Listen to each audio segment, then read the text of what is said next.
Bonjour aux gens du séminaire de Chicoutimi. Mon nom est Stéphane Girard, candidat NPD dans Chicoutimi-Le-Fjord.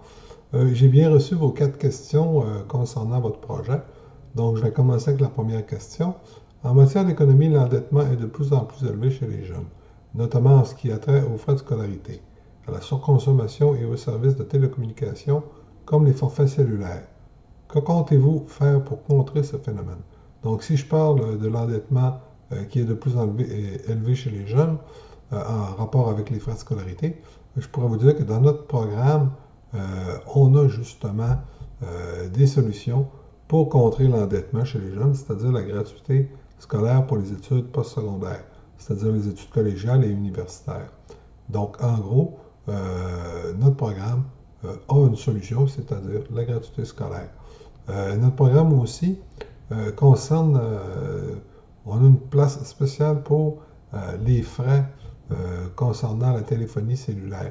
C'est-à-dire qu'ici, en Amérique du Nord et en Occident, le Québec et le Canada est considéré comme l'endroit où c'est le plus dispendieux d'utiliser les forfaits avec des téléphones intelligents, la téléphonie cellulaire en général. Donc, nous, du NPD, on veut diminuer de beaucoup. Je ne peux pas vous donner des pourcentages, mais ça devrait être assez important comme diminution de frais demandés aux jeunes et aux moins jeunes pour l'utilisation d'un téléphone cellulaire. Également, pour contrer ce phénomène, c'est beau. Surconsommation. Surconsommation, ben là-dessus, c'est un peu monsieur et madame tout le monde qui doivent faire leur part. C'est-à-dire que si, mettons, si, je sais pas, je peux prendre l'exemple d'une famille qui, mettons, surconsomme, je veux dire qu'on retrouve 2 adultes, mais qu'on retrouve 3 voitures dans l'entrée, ben là, il y a peut-être une voiture de trop. Je veux dire également, c'est pour la nourriture. Je veux dire, essayer justement d'acheter local et d'éviter la gaspille inutile. Je veux dire, en gros, c'est ça sur la surconsommation, c'est certainement les entreprises qui doivent faire leur part, le gouvernement aussi, mais surtout la population générale qui doit faire un effort pour éviter de surconsommer.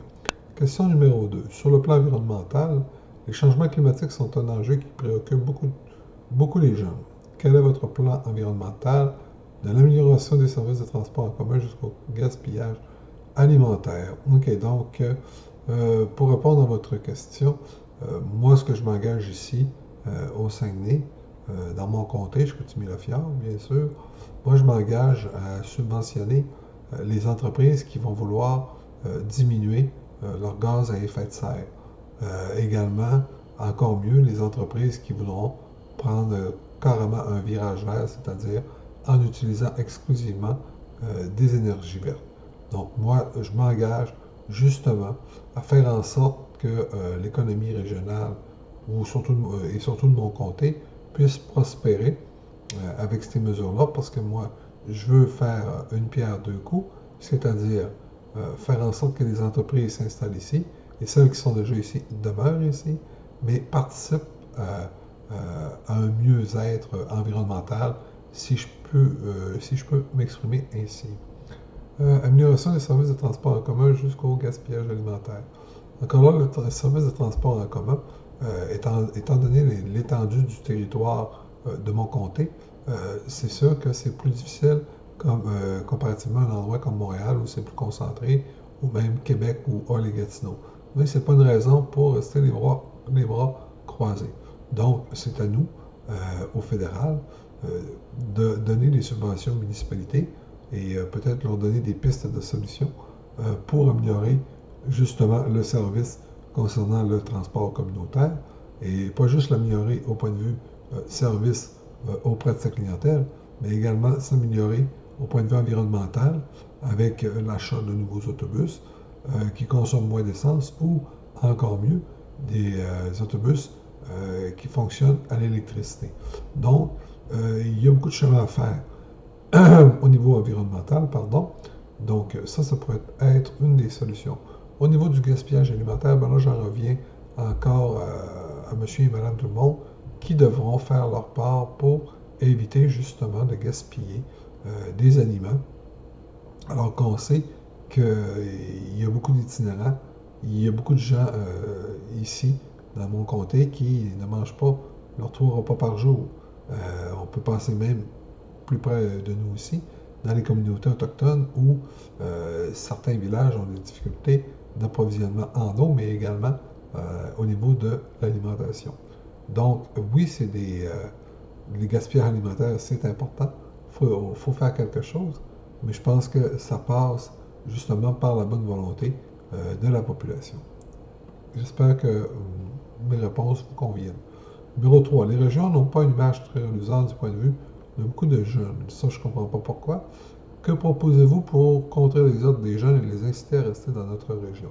C'est pas tellement compliqué. Moi, un de mes projets que j'ai à cœur, c'est-à-dire que je veux m'associer avec la municipalité de Saguenay pour faire en sorte d'attirer ici des entreprises de haute technologie. On a justement Ubisoft qui s'est installé récemment sur la Racine.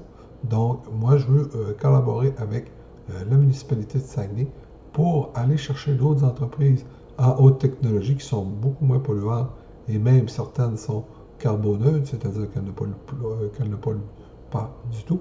Donc, en gros, moi, c'est ce que je vais faire pour inciter les jeunes à demeurer ici en région. Il y a plein d'avantages à demeurer en région.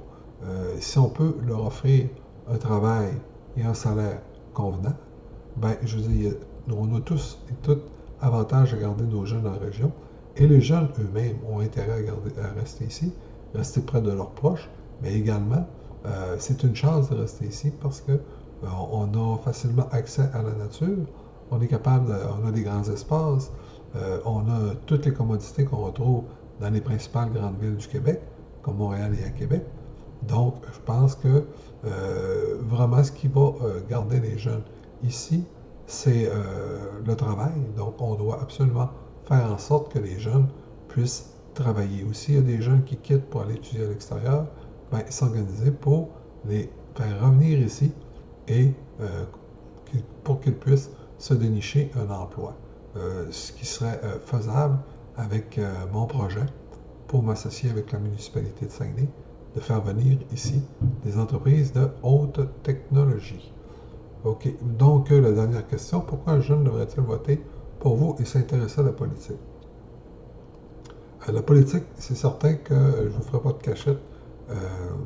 Les gens du séminaire, les jeunes du séminaire, c'est que c'est certain qu'il y en a des politiciens, certains politiciens qui le font par carrière, qui le font peut-être pour les mauvaises raisons. Mais je peux vous dire que la majorité des politiciens, en tout cas de ce que j'en sais, le font par conviction. Comme moi, je le fais par conviction.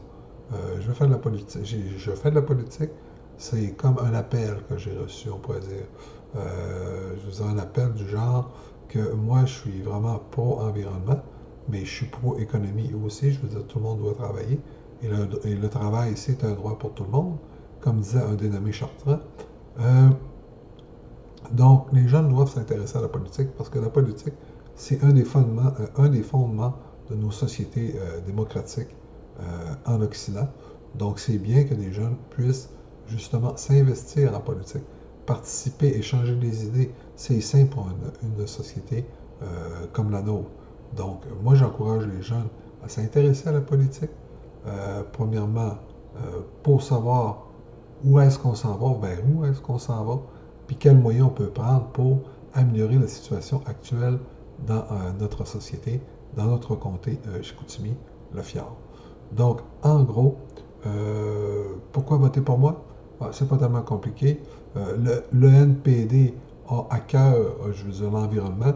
On l'a vu vendredi dernier avec la marche pour une planète, pour sauvons la planète. Donc, c'est très important pour le NPD, l'environnement. On a une plateforme solide concernant les enjeux qui ont un lien avec l'environnement. Deuxièmement, on est également un parti qui s'occupe des travailleurs et des travailleuses, qui veut faire en sorte que tout le monde et tout chacun puisse avoir un travail et vivre dignement dans notre société. De plus, je terminerai que notre côté social, c'est-à-dire combattre les injustices sociales, est très développé. Quand on regarde le nombre d'itinérants qu'on retrouve ici à Saguenay, on veut également venir en aide à ces gens-là. On veut venir en aide aussi aux parents qui sont chefs de famille monoparentales. En gros, on veut aider les moins bien nantis, aider la classe moyenne aussi, mais justement, si les gens de mon comté ne votent pas pour moi, ça va être difficile de les appliquer.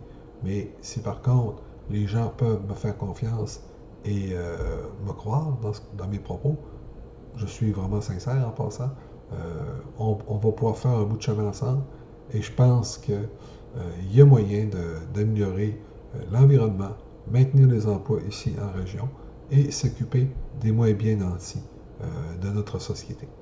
Merci, j'espère que mes réponses vous ont, euh, comment je pourrais dire ça? J'espère que mes réponses vous ont satisfait et que c'est ça. Donc, en gros, c'est ce que j'avais à vous dire, messieurs, dames du séminaire de Chicoutimi. Merci beaucoup.